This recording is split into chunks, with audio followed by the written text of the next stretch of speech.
पुराणों की एक कथा के मुताबिक मधुरा नाम की एक अप्सरा थी। वो भगवान शिव को पाना चाहती थी। वो भगवान शिव को ढूंढते ढूंढते कैलाश पर्वत पर भगवान शिव की तलाश में पहुंची। तलाशते हुए जब वो भगवान शिव के पास पहुंची तो उसने देखा कि वहां पर माता पार्वती आसपास नहीं हैं। उसने माता को न देखकर शिव को रिझाने के प्रयास शुरू कर दिए। जब कुछ समय बाद वहां पार्वती पहुंची तो उन्होंने उस अप्सरा मधुरा को देखा। उसके शरीर पर शिव की भस्म देखी और वो क्रोधित हो गई। पार्वती ने मधुरा को श्राप दिया कि वो 12 साल तक मेंढक बनी रहेगी और कुएं में उसका वास होगा। मधुरा को अपनी गलती की कीमत चुकानी पड़ी और उसका असहाय कष्ट का जीवन शुरू हो गया। मेंढक की योनि में मधुरा ने शिव की आराधना की, भक्ति में लीन रही।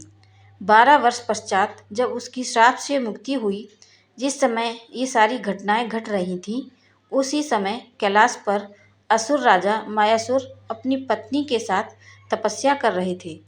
दोनों एक बेटी की कामना के लिए तपस्या कर रहे थे। 12 वर्षों तक दोनों तप करते रहे।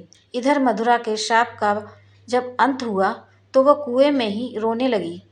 सौभाग्य से असुरराज और उनकी पत्नी दोनों कुएं के नज़दीक ही तपस्या में लीन थे। जब उन्होंने रोने की आवाज़ सुनी तो कुएं के पास गए। वहां उन्हें मधुरा पूरी कहानी सुनाई, जिसने असुरराज ने तपस्या छोड़कर मधुरा को ही अपनी बेटी मान लिया।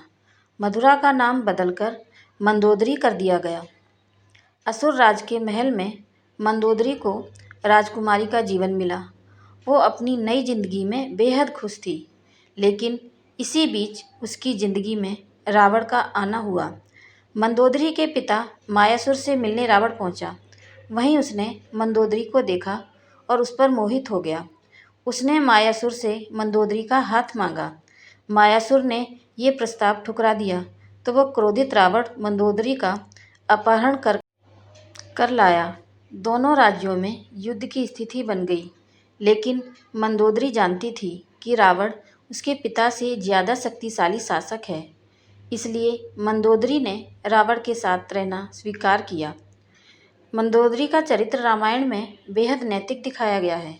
जब रावण ने सीता का अपहरण किया था तब मंदोदरी ने इसका विरोध किया, क्योंकि मंदोदरी के साथ भी रावण ने बलपूर्वक अपहरण करके विवाह किया था।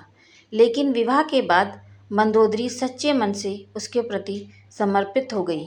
हालांकि उसने रावण को बार बार समझाने की कोशिश की कि सीता का अपहरण करके उसने बहुत गलत काम किया है, उसे इस भूल का सुधार लेना चाहिए। मंदोदरी बार बार रावण को समझाने का प्रयास करती रही कि दूसरे की पत्नी का अपहरण अपराध है, लेकिन रावण नहीं माना। आखिरकार राम के साथ युद्ध में रावण की बुरी तरह पराजय हुई। मेरी ये कहानी आपको कैसी लगी मुझे कमेंट करके ज़रूर बताएं और मेरे चैनल को लाइक शेयर और सब्सक्राइब ज़रूर करें। धन्यवाद।